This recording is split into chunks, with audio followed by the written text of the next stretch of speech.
con el permiso del senador presidente, compañeras y compañeros. Señor secretario Meade, bienvenido al Senado.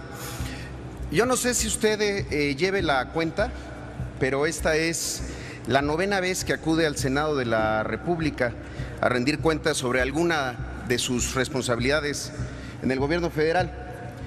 2 veces vino aquí para que fuera ratificado en alguna subsecretaría de Hacienda. 2 veces vino aquí como secretario de Relaciones Exteriores, 1 vez como secretario de Desarrollo Social. Esta es la 3ª vez que acude al Senado como secretario de Hacienda. Es un buen récord, la verdad. Y no solo esto, fíjese usted, forma parte de un reducidísimo club de secretarios de Estado en México que han logrado ser titulares de la misma dependencia en 2 sexenios seguidos. Ahí están los nombres de Salomón González Blanco, de Antonio Ortiz Mena, de Jesús Silva Herzog, de Carlos Rojas. Es usted además el mexicano que más veces ha desempeñado el cargo de secretario de Estado. Es un buen récord. Y entonces uno se pregunta, pues ¿qué tiene este señor Meade? ¿Por qué anda ahora en boca de todos y les genera a todos sentimientos encontrados? Y a ver, yo quiero dejar algo muy claro, no se duda de su formación académica, no se duda de su honorabilidad, de su seriedad. Es muy común escuchar que es usted un funcionario eficiente y confiable, un funcionario honesto, y yo lo felicito. Destaca usted en un gabinete por encima del señor del socavón, del señor que no sabe leer, del cuñado del huachicol, del que llegó a aprender y del que ya no va a ser. Pero nada de todo lo anterior es lo que a mí me llama la atención. Lo que a mí me llama la atención es que sea usted en el mundo quizá el único secretario o ministro de Hacienda o de Finanzas que ha servido en el mismo cargo para 2 partidos políticos diferentes. Yo no sé si alguien podría imaginar a la primera Lord del Tesoro, Margaret Thatcher, sirviendo a un gobierno del Partido Laborista, o a Lagarde en el Partido Socialista francés, o incluso al doctor Guevara de la Serna como presidente del Banco Central de Cuba en el régimen de Batista. No. Entonces, hay algo que se revela distinto y más relevante. ¿Qué es? Pues es un secreto a voces, una realidad impuesta desde hace años. El PRIAN existe, el PRIAN gobierna, el PRIAN tiene un plan para mantenerse en el poder. La de hoy parecía que no es una comparecencia, es más bien como un déjà vu del 19 de septiembre del 2012. Usted, señor secretario, en esa fecha también vino al Senado, también era presidente del Senado mi amigo el senador Ernesto Cordero. Lo único diferente es que Calderón era presidente de la República y los que hoy le aplauden mucho lo vinieron a criticar, y algunos de los panistas que hoy lo van a criticar, en aquel día no se cansaron de aplaudir.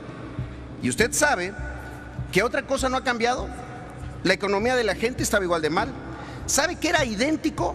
Nos vino a dar también una serie de pretextos externos para el mal desempeño económico del país. Entonces era la crisis financiera, ahora va a ser el precio del petróleo, o que si Trump está intentando renegociar o cancelar el TLC. Pero además, ¿sabe que era igual? También nos dio un informe de la macroeconomía del país, esa que ve los números grandes, pero ve a la gente pequeña. En unos momentos más vamos a ver un desfile de matraca económica priista y un esfuerzo desesperado del PAN por desmarcarse de usted. Rebeldes y cerillos, to Meade or not to Meade, esa es la cuestión. Pero todo esto, termina siendo una gran simulación, porque el plan del PRIAN es simular la alternancia, hacer como que todo cambia para que todo siga igual. El PRIAN quiere sacrificar a la democracia a favor del mercado. Que cambie el partido político, ¿qué importa? Pero no me toquen al modelo económico. El PRIAN como el gran guardián de las cosas como están. Ese modelo económico que añora un bipartidismo es posible porque ambos partidos políticos se vaciaron de ideología y se llenaron de intereses. Bastó que el PRI abandonara su proyecto de nacionalismo revolucionario y que el PAN dejara atrás la patria ordenada y generosa. Los herederos de Reyes Heroles convertidos en Duartes y los herederos de Gómez Morín transformados en Padres. Llena de razón tiene la boca quien dice que son lo mismo, que son igual, sutanos y menganos. 2 partidos con la misma política económica son igual a nada. Entonces, veamos cuáles son los resultados económicos de los 17 años del PRIAN. Según la OCDE, el PRIAN ha construido uno de los países más desiguales de todos sus miembros, en el que el 10% más rico de la población gana 20 veces más que el 10% más pobre. Oxfam afirma que de 2007 a 2012 creció un 32% la cantidad de millonarios de México. Bajo este modelo tomaría 120 años reducir la brecha de desigualdad. Mientras el PIB per cápita crece entre 1 y 2% anual, el de los 16 mexicanos más ricos se multiplicó por 5%. La acusación no es sobre incompetencia del PAN, sino su injusticia y su desigualdad. Según el Coneval, en 17 años 300,000 personas más cayeron en pobreza alimentaria y 12.2 millones de personas más cayeron en pobreza patrimonial.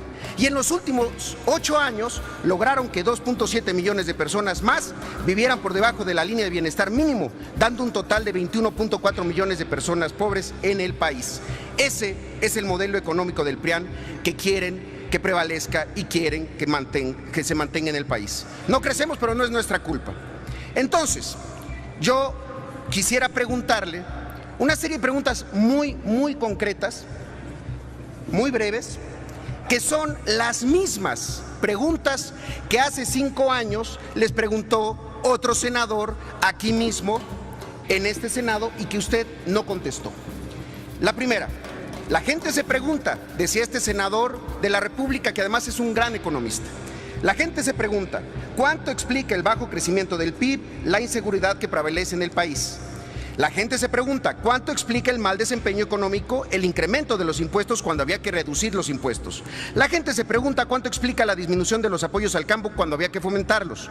La gente se pregunta, ¿cuánto se explica por el cierre de instituciones de la banca de desarrollo y la disminución en inversión productiva cuando en una crisis se requiere lo contrario?